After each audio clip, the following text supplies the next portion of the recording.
Passo a passo, cada um é diferente.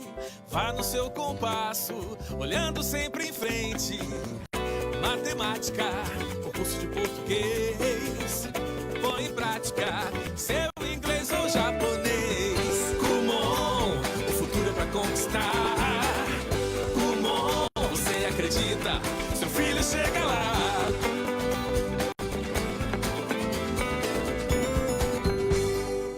Kumon, matemática, inglês e português, com matrícula gratuita. Nossa unidade no endereço Avenida Lucas Nogueira Garcês, número 297, com estacionamento para o seu veículo. Telefone 4693-5347. Matrículas abertas o ano todo para você. A Mega FM faz parte do seu dia, o tempo todo, a toda hora, em todo lugar, ao seu lado, junto e sempre com você. Mega 87.9, diferente e surpreendente.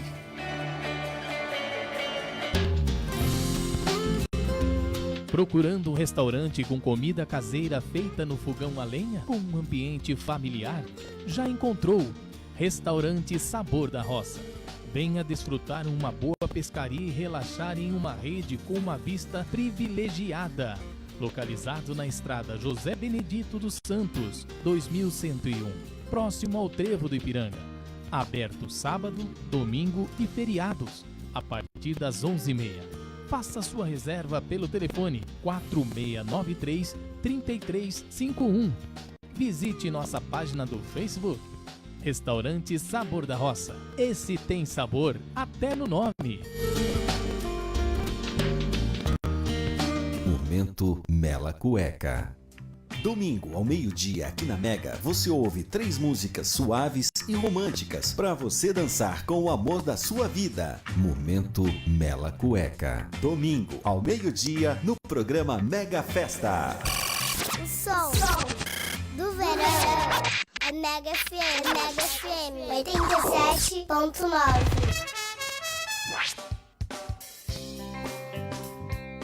Começa agora na Mega FM o programa Espertos como Serpentes, com a apresentação de José Freire, fatos do cotidiano, variedades e conselhos para o público jovem. Você acompanha aqui. Donald, você por acaso conhece o samba? Uma boa tarde a todos, agradeço pela compreensão diante dos 15 minutos de atraso. Sabe como é? A gente corre bastante, mas nem sempre consegue estar na hora, né? Próximos programas serei mais criterioso com o horário. Então, no programa de hoje, a gente vai começar a trabalhar uma linha, digamos assim, que demos início na semana passada com o entrevistado, o Daniel, presidente da editora Capela. Então, de agora em diante, pelo menos nos próximos programas, eu quero dar um foco um pouco mais cultural para os programas, né? Para a gente começar a pensar sobre o impacto que a cultura tem no nosso dia a dia, especialmente o estado em que se encontra a cultura brasileira atual. E para começar a fazer isso, talvez seja um pouco inusitado, talvez algumas pessoas tenham ficado um pouco assustadas com o filme, não o filme, mas o desenho animado que eu escolhi para analisar hoje, que é o desenho Alô Amigos, no qual o Pato Donald vem ao Brasil, mais especificamente ao Rio de Janeiro, e encontra o Zé Carioca, e lá o Zé Carioca introduz o Pato Donald à cachaça, ao samba e às paisagens do Rio de Janeiro, né? Só que, mais profundo do que isso, eu quero tentar entender um pouco com vocês qual que foi o contexto no qual esse desenho foi produzido. O que estava acontecendo do ponto de vista geopolítico na época, né? Então, para a gente começar a entender isso, a gente tem que ver um pouco como é que foi a história dos primeiros anos do Walt Disney como empreendedor no ramo cinematográfico.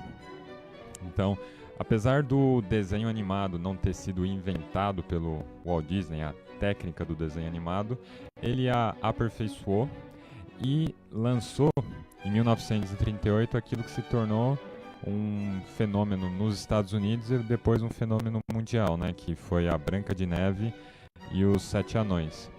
E apesar de não ter sido o primeiro desenho animado, ele se notabilizou por ter sido o mais bonito produzido até lá, em cores, com músicas muito bem orquestradas, e trazer para o século XX essa lenda que acaba sendo tão cativante e que acabou impactando a vida de uma série de pessoas, especialmente de crianças, nascidas no início da década de 30 nos Estados Unidos, e com o fato de que a Disney ganhou o mundo, depois se tornou um fenômeno mundial.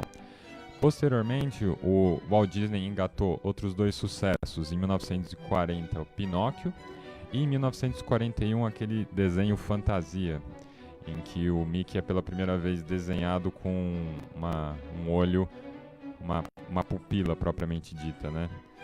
Então, assim, diante desses três primeiros sucessos do estúdio Disney, o Walt Disney acabou se consolidando nos Estados Unidos e depois no mundo como um grande empreendedor na área cinematográfica. Mas o que estava acontecendo no mundo entre 1938 e 1941? Bom, foi justamente nesse período que acabou estourando a Segunda Guerra Mundial. Em 1939, com a invasão da Polônia promovida pelos alemães, e a Europa acabou se dividindo naquilo que posteriormente ficou chamado de o eixo, que era Alemanha, Itália e também no continente asiático, o Japão, opondo-se aos países aliados, França, Inglaterra e depois Estados Unidos e União Soviética. Então foi justamente nesse contexto em que o Walt Disney começou a produzir esses seus desenhos. E a primeira etapa da Segunda Guerra Mundial, que vai de 39 a 41, acaba sendo marcada pela prevalência militar da Alemanha, e o único país que consegue se manter firme, não ser invadido e tomado pelo exército alemão, é a Inglaterra. Então, a Inglaterra tem historicamente uma reputação de ser uma ilha impossível de ser invadida, e, de novo, eles fizeram valer essa reputação, né? Mas a gente tem que entender que o impacto da Segunda Guerra Mundial, que se concentrou na Europa, norte da África e na Ásia, acabou tendo consequências para o mundo todo. Até por isso que se chama de Segunda Guerra Mundial.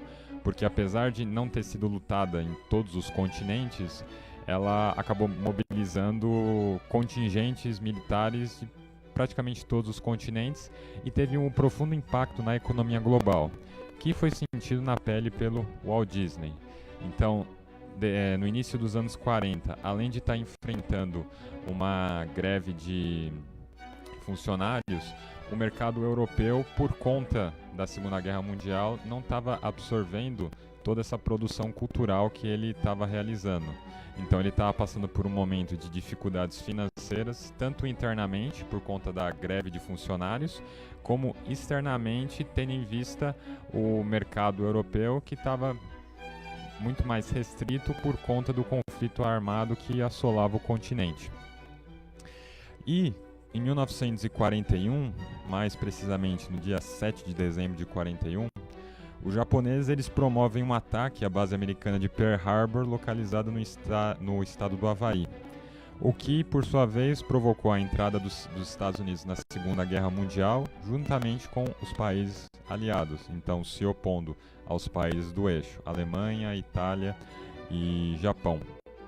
E uma das preocupações do governo norte-americano é a seguinte: bom, os Estados Unidos ele precisou, na verdade, lutar em três frentes. Na frente asiática, contra o Japão, no norte da África e na Europa. Então, os Estados Unidos teve que dispersar suas forças para três frentes diferentes. Qual que era um dos principais receios na época do presidente Franklin Delano Roosevelt e do exército americano? Era que ideias nazistas penetrassem na América Latina e, com isso, os Estados Unidos tivessem que dividir as forças em ainda mais uma frente.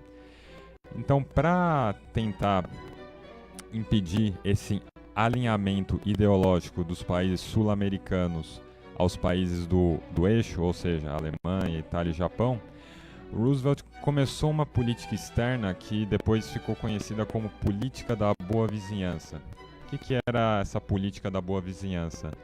Era uma ideia de despertar o sentimento de solidariedade entre os países americanos para que houvesse paz e abertura a um diálogo entre todos os países. Isso desde o Canadá até o Uruguai. E os Estados Unidos está particularmente preocupado com a América do Sul. Então, diante disso, algumas medidas foram tomadas pelo governo norte-americano. E é justamente aí que entra o Walt Disney. Por quê? O Walt Disney ele fez uma viagem patrocinada à América do Sul pelo governo norte-americano no início de 1942, em que ele passou por países como Uruguai, Bolívia, Peru, Argentina e passou pelo Brasil também. Nós vamos ver isso mais a fundo mais tarde no programa. E qual que era a ideia disso? Era fazer com que o Walt Disney se tornasse meio que o garoto propaganda dos Estados Unidos para que essa vinda à América do Sul fosse como que vista de uma forma de aproximar diplomaticamente os Estados Unidos de todos os países que compunham a América do Sul. Paralelamente, o presidente Roosevelt tinha muito interesse na região, não somente para evitar a penetração de ideias nazistas, mas porque especificamente o Brasil ele está numa posição estrategicamente privilegiada por conta da dimensão territorial do país e também por conta da nossa costa, né? E chamou muito a atenção do presidente Roosevelt a cidade de Natal. Por quê? Natal está localizada no ponto da América do Sul mais próximo entre o continente europeu e a África. Então, qual que era a ideia de instalar uma base aérea em Natal? Era permitir que os aviões americanos pudessem reabastecer em Natal e de lá rumar diretamente para a África e para a Europa. Então, juntamente com esse esforço diplomático de tentar aproximar os Estados Unidos de países sul-americanos com a vinda do Walt Disney, o presidente Roosevelt entrou em contato com o então presidente Getúlio Vargas para articular a instalação dessa base aérea na cidade de Natal. Na época, em 1942, Natal tinha por volta de 50 mil habitantes e com a instalação da base aérea norte-americana, aproximadamente 10 mil americanos foram transferidos dos Estados Unidos para o Brasil, aqui para Natal. Então, para ter uma proporção, seria a mesma coisa que hoje, Guararema estando com uns 30 mil habitantes, de um dia para o outro, se instalasse uma base americana aqui e 5 mil americanos passassem a viver na cidade. Ou seja, o que acabou acontecendo? Acabou acontecendo que a paisagem de Natal acabou mudando muito por conta de toda a infraestrutura trazida pelos americanos, mas não somente isso, a própria cultura da cidade passou a ganhar traços novos. Então, Natal passou a ser uma cidade em que você conseguia encontrar Coca-Cola, chiclete, óculos de aviador e calça jeans, em que a cultura americana e a cultura brasileira passaram a se mesclar e a criar alguma coisa nova nunca antes vista no nosso país. Então, e Natal acabou vivendo a Segunda Guerra de uma maneira muito mais intensa, porque foram instaladas sirenes na cidade para, inclusive, alertar caso houvesse algum tipo de invasão nazista, porque esse era um ponto estratégico muito cobiçado pelos nazistas, justamente pela posição geográfica privilegiada do Brasil, especificamente da cidade de Natal. Então, você tem essa experiência única na história do nosso país, em que duas culturas acabam se encontrando e uma acaba influenciando a outra mutuamente. E a participação do Brasil na Segunda Guerra Mundial, ela acabou sendo relevante por conta justamente dessa base americana situada na cidade de Natal. Então a estimativa era que na época, durante o período em que a base se manteve até o final da Segunda Guerra, diariamente você tinha aproximadamente de 150 a 200 decolagens, o que é coisa pra caramba se a gente for pensar na época, né? E além disso, em 1943, o próprio presidente Roosevelt veio a Natal se encontrar com Getúlio Vargas e deixou acertado o envio de tropas brasileiras à Itália. Então, você tem uma participação considerável do Brasil na Segunda Guerra Mundial, que infelizmente não acaba sendo muito reconhecida até por nós mesmos. É bem interessante, se você for no YouTube, você consegue encontrar documentários que falam sobre a participação e a presença dos soldados brasileiros na Itália. Uma coisa bem bonita é você ver isso foi em 2015, um vídeo de crianças italianas cantando a canção do Expedicionário, ou seja, prestando um reconhecimento ao exército brasileiro que nós mesmos brasileiros acabamos não reconhecendo, né? Então, você teve todo esse esforço diplomático que envolveu a instalação de uma base aérea no Brasil e a vinda de um empresário do ramo cinematográfico justamente para promover essa integração cultural entre os Estados Unidos e a América do Sul. E não somente isso, para que você tivesse uma aliança militar capaz de fazer frente à Alemanha nazista de Hitler. Agora, além de tudo isso que eu disse para vocês, o Walt Disney acabou nos legando 2 filmes, no caso dois longa-metragens, 2 desenhos animados. O Alô, Amigos, que foi disponibilizado nos cinemas em 1942, e também Os Três Cavalheiros, em 1944. Para falar um pouco mais sobre esses 2 desenhos e o impacto cultural que isso teve para o Brasil e para os Estados Unidos, a gente vai fazer um break e volta depois do intervalo. Fiquem aí. Nossa! Amor, percebeu que a rua tá mais escura? Deve ser por causa daquela lâmpada naquele poste que não tá acendendo. Cláudia! Cláudia! Estou falando com você e você fica aí nesse celular? Calma, Beto. Tô no celular ligando para a central de atendimento da Engeluz. Engeluz? A partir de outubro, a Prefeitura de Guararema é responsável pela rede pública de iluminação. Para isso, contratou uma empresa especializada na área para melhorar o atendimento e agilizar as manutenções e ocorrências. A Engeluz. Você pode ligar na central de atendimento Engeluz de segunda a sexta, das 8 às 22 horas, e aos sábados, domingos e feriados, das 8 às 19 horas. O atendimento será feito por meio de secretária eletrônica. Rápida você, hein, Cláudia? Rápido foi o atendimento da central da Engeluz. Já tô no Face avisando a vizinha. Central de atendimento Engeluz, 0800 600 1428. Prefeitura de Guararema.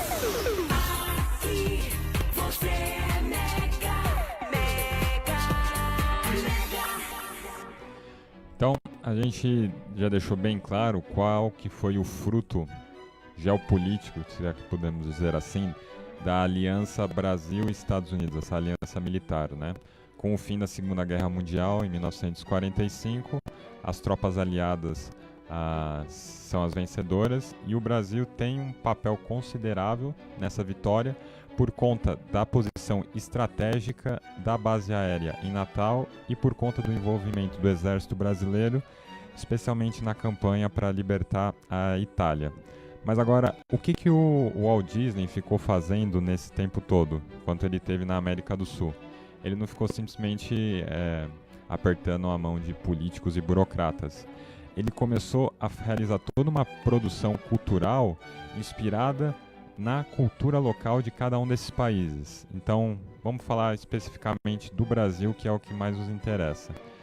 Quando o Walt Disney esteve aqui no Brasil, ele conheceu, além do presidente Getúlio Vargas, personalidades como o compositor mineiro Ari Barroso, Aloysio de Oliveira, que era um produtor, cantor que acompanhou boa parte da carreira internacional da Carmen Miranda. E ao entrar em contato com esses compositores, com esses artistas, ele começou a coletar subsídios para mostrar para o público americano os aspectos mais notáveis da cultura brasileira. Então, no filme, no desenho, no caso, Alô Amigos, a última parte do desenho, como eu disse, é um encontro entre o Pato Donald e o Zé Carioca. E parte desse encontro é marcado pela presença de duas músicas das mais belas já produzidas por compositores brasileiros, que é Aquarela do Brasil, composta justamente pelo mineiro Ari Barroso, e a música Tico Tico no Fubá, composta pelo Zequinha de Abreu. Então, ao som de Aquarela do Brasil e Tico Tico no Fubá, o Pato Donald e o Zé Carioca se encontram no Rio de Janeiro. O Zé Carioca mostra as belas paisagens do Rio de Janeiro e eles sentam num determinado bar para tomar uma cachaça e para fumar charutos. Então, o que representa esse legado que o Walt Disney nos deixou? Bom, primeiramente, vamos colocar alguns pressupostos, algumas premissas aqui, né? Muitas pessoas acabam criticando a produção desses filmes, o envolvimento do Brasil na Segunda Guerra alinhado aos Estados Unidos. Muitos advogam que isso foi uma estratégia imperialista dos Estados Unidos e que o Brasil teve uma atitude um tanto quanto servil, né? Por cooperar com os Estados Unidos, por receber o Walt Disney aqui e por permitir a produção desse tipo de desenho. E a pergunta que eu tenho é a seguinte: bom, seria melhor então que o Brasil tivesse se alinhado à Alemanha nazista? Acho que com todos os problemas dos Estados Unidos, um mundo em que a Alemanha nazista tivesse vencido a Segunda Guerra seria um mundo muito pior do que o mundo em que os Estados Unidos venceu a Segunda Guerra juntamente com os países aliados. Porque se os Estados Unidos tivessem sido derrotados, bom, daí a gente está no C na história, então é sempre meio complicado. Mas os dois países mais poderosos teriam sido provavelmente a Alemanha e a União Soviética. Ou seja, o século XX teria sido um conflito entre nazismo e comunismo e não entre capitalismo e comunismo. Bom, então quando você tem um conflito entre nazismo e comunismo, é difícil você conseguir escolher qual que é o pior, né? Então, primeiramente, no mundo em que a Alemanha tivesse ganhado a Segunda Guerra, seria um mundo muito pior. Então, a coisa mais lúcida a ser feita na época era justamente o Brasil ter se alinhado com os Estados Unidos. E certamente a produção cultural do Walt Disney ela deve ser criticada como qualquer outro tipo de produção cultural. Especialmente porque no filme Os Três Cavaleiros, que foi produzido posteriormente e disponibilizado nos cinemas em 1944, a própria maneira como Salvador é retratada é um pouco esquisita, porque você tem lá uma baiana e uma série de sambistas e você não tem absolutamente nenhum ator negro, o que é meio esquisito tendo em vista a presença a presença marcante africana na Bahia. Mas, independentemente disso, a gente tem que valorizar aquilo de bom que o Walt Disney nos legou. Então, primeiramente, ele acabou nos oferecendo a visão de que um estrangeiro tem sobre o nosso país. Então, ao estrangeiro, na época, o que saltava aos olhos? As belezas naturais, a bebida e a música. E precisamos dizer, uma música de excelente qualidade, Aquarela do Brasil e Tico Tico no Fubá.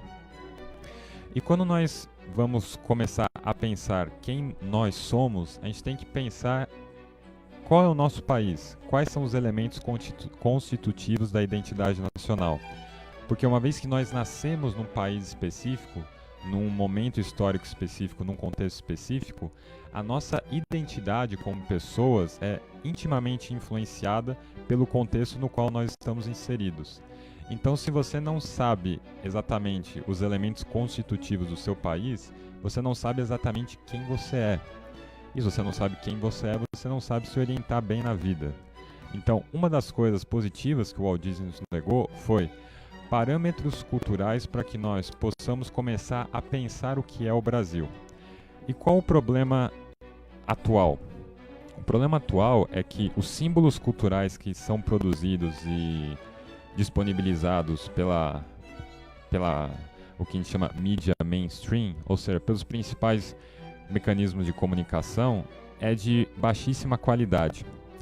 Isso me vem à mente um livro publicado na década de 60 pelo filósofo brasileiro Mário Ferreira dos Santos, que ele dá o título de Invasão Vertical dos Bárbaros. E a tese do livro é bem simples. Existem duas maneiras pelas quais você pode destruir um país. Você pode destruir um país horizontalmente, por meio da ocupação militar, ou você pode destruir esse país verticalmente, atacando a sua cultura, atacando aquilo que existe de melhor na cultura, fazendo com que o país entre num estágio de degradação cultural. E para testar essa tese do Mário Ferreira dos Santos atualmente é muito simples. Ligue a televisão, ligue o rádio, abra uma página da internet. Você vai encontrar com alguma facilidade a música Aquarela do Brasil ou Tico Tico no Fubá? Não, você não vai encontrar isso. Então, mas isso não é uma coisa que vem de hoje, é um processo que já vem acontecendo há no mínimo 3 décadas. Então, o que quer dizer? Há no mínimo 3 décadas as pessoas estão sendo... não estão tendo acesso àquilo que de melhor a cultura brasileira produziu, ao menos em termos de música, que são as obras de Ari Barroso e de Zequinha de Abreu. A grande questão é que quando você assiste esse filme Alô Amigos, especificamente a parte que o Donald vem ao Brasil, você começa a se apaixonar pelo Brasil porque aspectos positivos da cultura brasileira são transmitidos lá. E hoje, será que a gente pode assistir uma novela da Globo e ter orgulho da maneira como o Brasil é retratado lá? Será que o Brasil nada mais é do que aquilo que passa na novela da Globo? Então, você tem um autor, uma das grandes personalidades brasileiras do século XX, início do século XXI, Ariano Suassuna, em que, em determinada palestra que ele estava dando, ele começa a falar um pouco sobre a banda Calypso, na época que a banda Calypso estava no seu auge, né?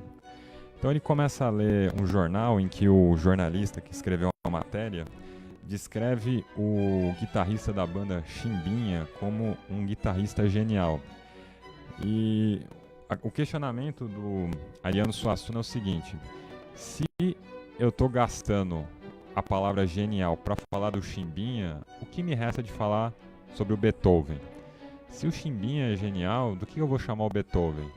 Se Calypso é um conjunto musicalmente interessante, e Mozart, então? Então, o que ele está querendo chamar a atenção? Que Calypso, que do ponto de vista estético é uma coisa, a produção cultural de Calypso é algo bem rasa, está sendo chamada de genial. E se o Brasil, a cultura brasileira, o que de melhor ela produziu foi a banda Calypso, bom, então acho que a coisa mais sensata a fazer é a gente voltar a ser colônia de Portugal, porque é um sinal que o país deu errado, né? E, diferentemente, o que eu quero sustentar aqui é que nesse desenho, não somente no Alô Amigos, mas Os Três Cavaleiros, você tem aspectos belíssimos da cultura brasileira transmitidos ao grande público, por meio de uma produção cinematográfica muito bem feita e com uma trilha sonora absolutamente belíssima. Novamente, como qualquer tipo de produção cultural, ela precisa ser criticada, mas falar que isso daí é simplesmente um lixo imperialista deixado pelos americanos é um sinal ou de má fé ou de um conhecimento histórico espantoso. Então, que a gente possa, de agora em diante, cada vez mais resgatar aquilo da nossa história que foi perdido e que vale a pena ser resgatado. Resgatar coisas que faz com que nós sintamos orgulho de ser brasileiros e que a partir disso nós tenhamos mínimos elementos para começar a pensar o que é o Brasil e, entendendo o que é o Brasil, entender qual que é o nosso papel como brasileiros aqui no Brasil e também no mundo. Porque é muito vergonhoso você ir para fora e você ser conhecido unicamente por ser do país que tem carnaval, praia e futebol. Não é isso só que tem a cultura brasileira. Se fosse, seria muito pobre, mas não é. O grande problema é que você tem grandes veículos de comunicação querendo vender essa imagem do Brasil como um país vão, mesquinho e burlesco. E enquanto a gente não superar essa mentalidade subdesenvolvida que está sendo produzida por esses grandes veículos de comunicação, nós não vamos conseguir melhorar como país, independentemente de quem seja o nosso presidente. Meu nome é José Freire, eu sou apresentador do programa Espertos como Serpentes. Agradeço muito a atenção de todos, tenham um excelente final de semana, fiquem com Deus, até mais.